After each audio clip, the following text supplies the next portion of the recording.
Dear friends of the British Council, Queen's University, and Ulster University, 20 years ago, an improbable agreement between enemies returned hope to Europe and the whole world.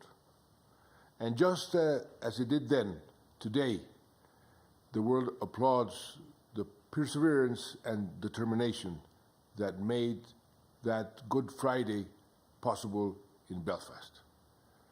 Your commitment to the construction of a stable and long-lasting peace is a model for us, because after 2 decades, it has not lost its vigor.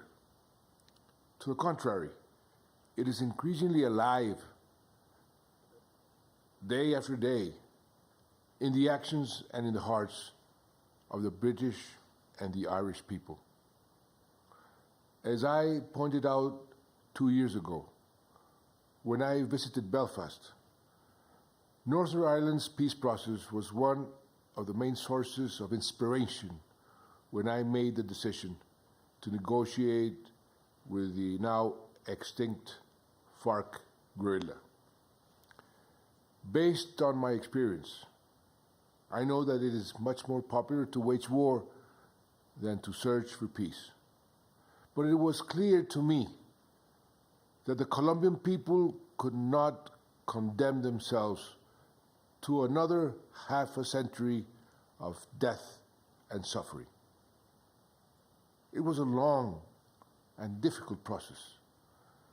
However, we dared to innovate, and this is why, for the first time ever in the history of armed conflict resolutions, the victims and their rights were at the core of the agenda.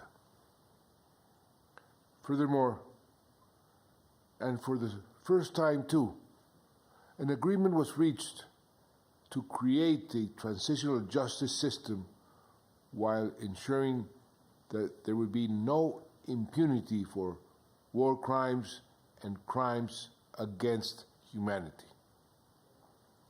In addition, fulfilling the purpose of every peace process, to swap bullets for ballots, the FARC are now a political party that is pursuing its ideals in the playground of democracy. A smaller guerrilla group, the ELN, is still present in our territory, but we hope that this time they will not miss the peace train and manage to value its extraordinary dividends. We are negotiating with this group right now. A few days ago, for instance, I had the satisfaction of announcing that we are no longer the second country in the world in number of victims of anti-personnel mines. We are currently the 10th country. We are in the 10th place.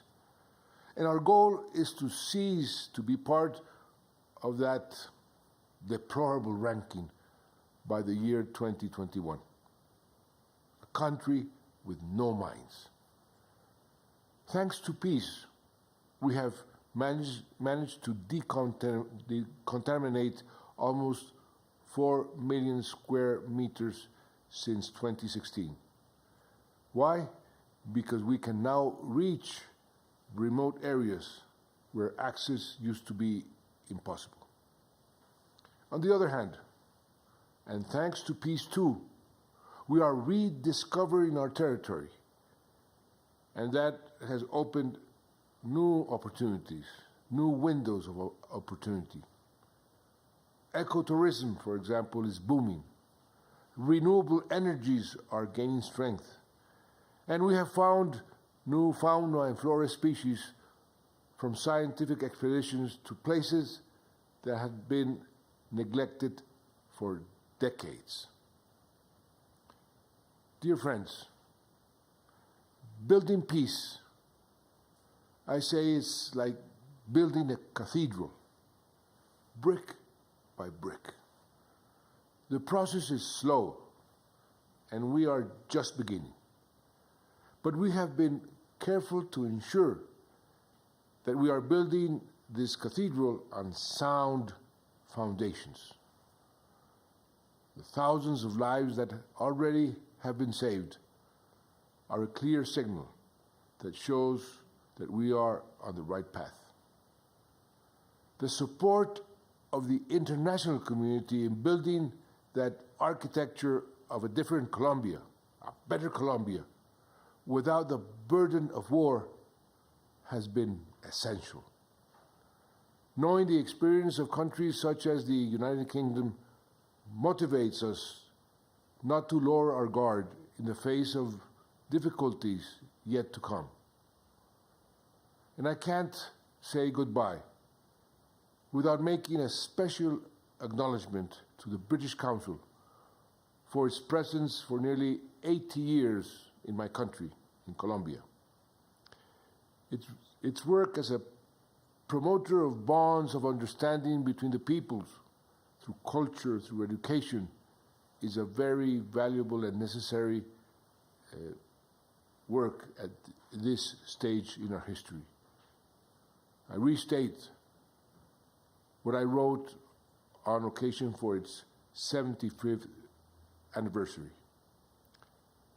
If the British Council helped us thrive amid violence, we hope it will continue to accompany us in building peace.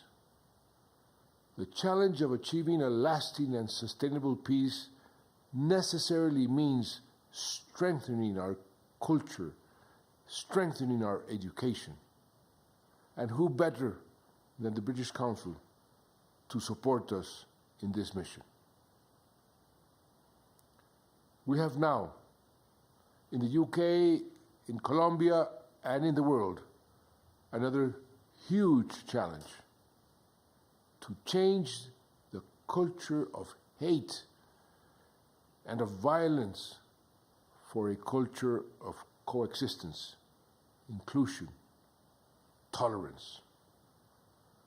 At the end of the day, regardless of all our differences, we all are one.